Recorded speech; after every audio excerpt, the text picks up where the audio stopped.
did ping and it went off and you got caught. Behind the cover, yes. Dismembered, decapitated. It's probably because you're trying to hide something and make sure certain details don't come out.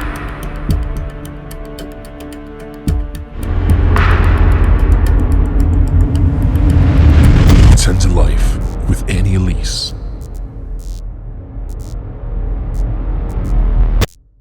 Hey everybody, welcome back. My name is Annie Elise and this is 10 to Life. Before we jump into the case we're going to be discussing today, I just got to apologize. I know that I have been MIA for almost 2 weeks with no uploads. I'm at the tail end of the pregnancy. It's literally kicking my ass. I feel like I haven't slept in weeks.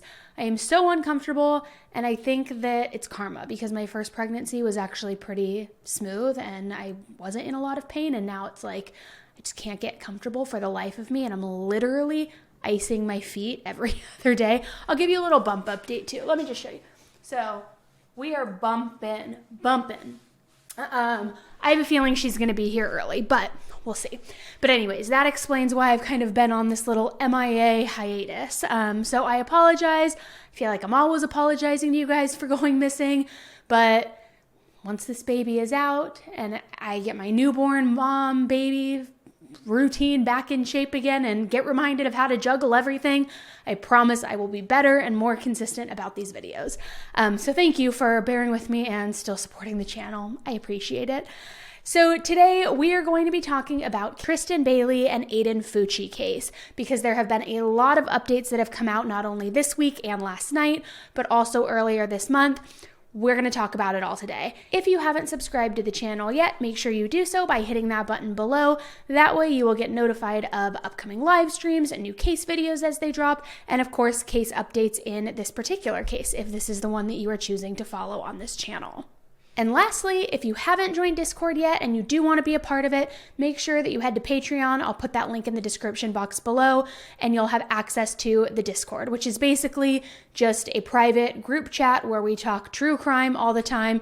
Literally, it's where all of the action happens, and it's easier to manage than, of course, doing these uploads regularly when I am dead tired and can't seem to function because of this little angel growing inside of me. I was going to say something else, but caught myself. Okay, so let's get right into it. So today we're talking about an update in the gruesome case of Tristan Bailey. For those of you who are unfamiliar with this case, Tristan Bailey was a 13-year-old girl out of Florida, and she was allegedly brutally killed by her 14-year-old classmate, Aiden Fucci. This case has caused so much uproar and so much public interest because not only the nature of the crime itself, but the alleged killer's actions leading up to this gruesome act. In one of my previous videos on this case, we cover that the autopsy result confirmed that Tristan was stabbed 114 times and that over 40 of those stab wounds were defensive wounds. She was trying to fight with everything she had,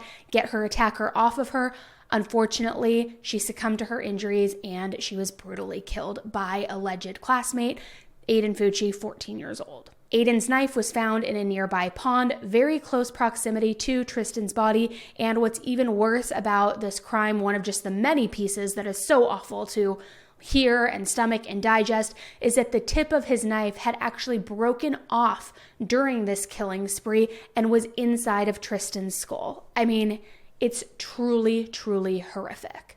So new information was released this week pertaining to this case, and it illustrates not only how disturbing this case truly is, but in my opinion, that this case could have obviously been avoided had somebody spoken up sooner with what they knew, what they heard, and what they saw. We're going to get to all of that new information in just 1 second here, so hang tight, because in addition to the new information that was released this week, earlier this month, the discovery was released in this case, and this included over 250 witnesses and all of the pieces of evidence outlined that they plan to use in this case and at the hearing and at the trial. The discovery document is, I think it's either 13 or 15 pages long.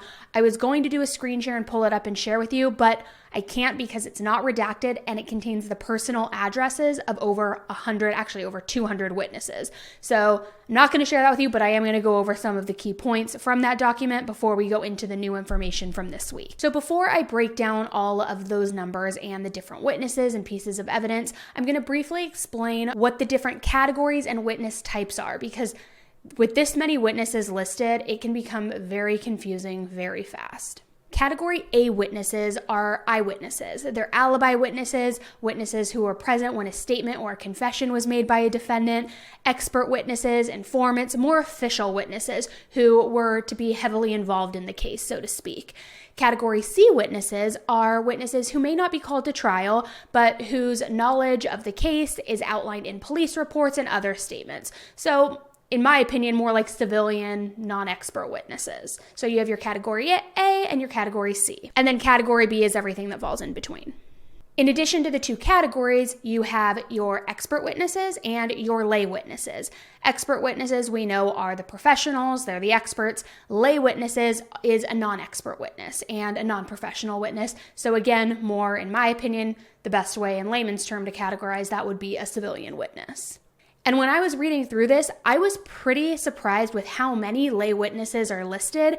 And we're going to get into why I think there are so many, but again, we'll get there, just one sec. In addition to all of the witnesses listed, there were a ton of key pieces of evidence outlined as well. And some of the main ones that stuck out to me are, of course, cell phone records, school records that belong to Aiden, and drawings. And when we first got this document of discovery released and we saw drawings on there, my interest was, and I said in my Discord, I was like, what do you think these drawings are? What do you mean? And we learned more about that this week, which we're going to get into. So let's jump right into the information that was released this week and some of the new information that was released as recently as yesterday. New police documents revealed all sorts of information pertaining to this case, including the fact that Tristan's body was found with drawings on both of her ankles. The word karma was written in blue ink on the inside of her left ankle, and a smiley face was drawn on the inside of her right ankle. Now, it wasn't clear who was responsible for these drawings, but while we're on the topic of drawings, we're going to talk about what was found in Aiden Fucci's room. And again, if you've been following this case and you've seen any of the previous case videos, you know that they found the bloody clothing and sneakers in the accused killer Aiden Fucci's bedroom. Now, in addition to all of that damning evidence, they also found very disturbing drawings that are said to have been very violent in nature. In reports made available this week, among those disturbing drawings was an illustration that depicted a satanic element with a pentagon, and another drawing that showed a nude female with X's over her private areas, and in addition to the X's, what also appeared to have been blood coming from several wounds all over this drawing's body. Extremely disturbing, and again, in my opinion, almost a prelude to what we were going to see happen to Tristan Bailey. So coupled with this, we know at the beginning of this case, it was said that many of Aiden's friends had expressed that Aiden mentioned a 30-day timeline that he was working with, that he knew he was going to take somebody's life, he wanted to know what the feeling was to kill someone, and that he was giving himself 30 days to execute this plan. This is all in addition to these disturbing drawings that have now been discovered and are brought into evidence. In addition to the drawings, the friends' outcry, Aiden had a girlfriend, and his girlfriend also told investigators that Aiden would hear voices in his head when he was angry, and that those voices would tell him that he's worthless, that he's a disappointment, and that they would even tell him to kill people. She also said that on occasion, Aiden would come up and surprise her from behind, putting a knife to her throat and pretending to slit her throat. He even had a nickname for his two knives. He called them Picker and Poker. Now this, I have so many questions. I mean, first of all, girl, why did you stay in that relationship? Number one, but actually that's number two. Number one, why didn't you tell someone? Why did none of these kids who heard Aiden's outcries before this crime took place, why didn't they tell somebody? It's something that in my opinion could have easily prevented what was such a horrible, gruesome, and senseless act against an innocent 13-year-old girl who had absolutely no business having her life taken away from her. Aiden's girlfriend goes on to tell detectives that less than a month before Tristan was killed, Aiden had told her he also was going to kill someone, the same confession that he had given to his friends. He said he was going to find that person walking at night, drag them into the woods, and stab them. And we know that this crime took place in the middle of the night, in the woods, with a knife. Again, a prelude to what was about to come. And it just infuriates me that nobody said anything, because you have all of these red flags going up everywhere. Not only the confessions and him stating the exact details of what he was planning to do, but also he was popping up from behind his girlfriend and pretending to execute that act. I mean, the most alarming behavior and red flags that you could ever possibly get, and nobody said a thing. There are also 2 more pieces of information that she shares with investigators that I find very interesting. She says that Aiden knew something was wrong with him and he wanted to reach out for help. So, again, and I hate to be a broken record, but if you have all the writing on the wall, he's also saying, hey, guys, something is wrong with me. I hear voices in my head. I know something's wrong. I need help. Why are you not expressing that and all of those disturbing thoughts to somebody else? A parent, a teacher, a coach, a counselor, anybody. I also don't know if I 100% believe this piece, and I'm going to tell you why in just a minute, based on his reaction when all of this went down and he was in the interrogation room. I don't know that I believe that he was going to reach out for help or any of that, and we'll talk about why.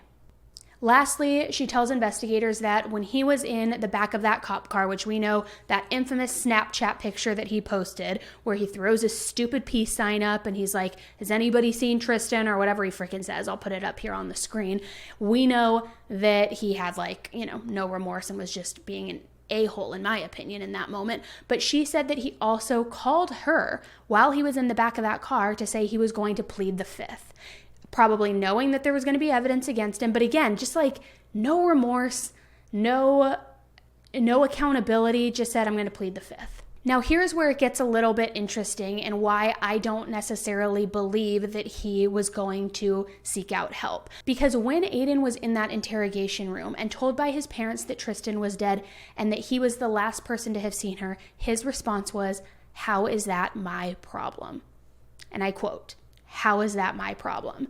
Now, to me, that not only shows zero remorse, but it also makes me personally question the argument of him thinking something was truly wrong with him mentally and potentially going to seek out help. Because if that were the case, I would imagine that the response would be something more like an emotional breakdown and him saying, I didn't mean to, I'm so sorry, that I have voices in my head, something came over me, not how is that my problem? Later in that same interview, and on one of my previous videos that I did on this case, which I will link the playlist for you guys here at the end if you want to watch and catch up, Aiden had admitted that he had kissed Tristan and that she reacted by grabbing him, pushing him away, and that he hit her in the head. He had said that was it, he walked away, which we of course now believe is untrue. This part of his confession brought up a lot of speculation that the crime was motivated by SA. And if you guys know YouTube, you know I can't say the whole word. They don't like it, so it's an abbreviation for something. But it brought up the speculation that this crime was motivated because of SA and retaliation for Tristan rejecting him. So the medical examiner and the investigators, when they publicly released all of this information a little over a month ago, they wouldn't confirm or deny that any SA took place. And this led a lot of people to believe that it did in fact take place, because the response was, well, if it didn't, they would absolutely shut it down. They would say nothing was found. They wouldn't say we can't speak on that. So it brought a lot of conversation up. And I would say the public has been a bit divided with this, thinking that it may have happened and being firm and adamant that it hasn't. However, this week reports came out that toxicology found no indication of any SA taking place. However, they did find handprints that did not belong to Tristan on the inside of her thighs. Now, this doesn't mean SA occurred by any stretch of the imagination. It could have been him holding her down, or even a possible attempt of SA occurring that never ended up taking place. And I'm sure we'll learn more about that as the hearings come up and trial and all this other information gets released. As of now, Aiden's next hearing is set for the 28th of July, I believe. Let me double check that. And I believe his mom's hearing is set for a couple of days prior to that. So if you weren't following this case, let me just let you know, and those who have been following already know this, but Aiden's mom, Crystal Smith, has been arrested and also charged in this case for tampering with evidence. Surveillance footage shows Crystal, Aiden's mother, going into Aiden's room, bringing out what appeared to be a pair of jeans, washing them in the adjacent bathroom, and scrubbing them, and then bringing them back to his room. So trying to get the blood off of the jeans and tampering with evidence. So she is now facing charges as well. So both of those hearings, I believe, are set for about approximately 10 to 14 days from now. As I get information for those, or if they are live and I'm able to stream them, I absolutely will, so that we can watch together and then have open dialogue afterwards. As always, I will continue to keep you guys updated on this case. I appreciate your patience with me, and I appreciate you listening through on today's update. Don't forget to hit that like button, subscribe if you haven't done so already, and let me know what you think of this entire case and situation in the comments below. What do you make of the drawings? What do you make of the fake attempt with his girlfriend where he was role playing or doing whatever he was doing? It's all such disturbing behavior. And again, it just kills me that nobody spoke out sooner, because this entire thing could have been avoided had one person spoken up. It breaks my heart. It really does, especially for Tristan's family. I just can't even imagine what they have been going through the last few months. It's absolutely heartbreaking. Thanks so much again, guys, for listening with me today. I hope you enjoyed the coverage. Until the next case, stay safe.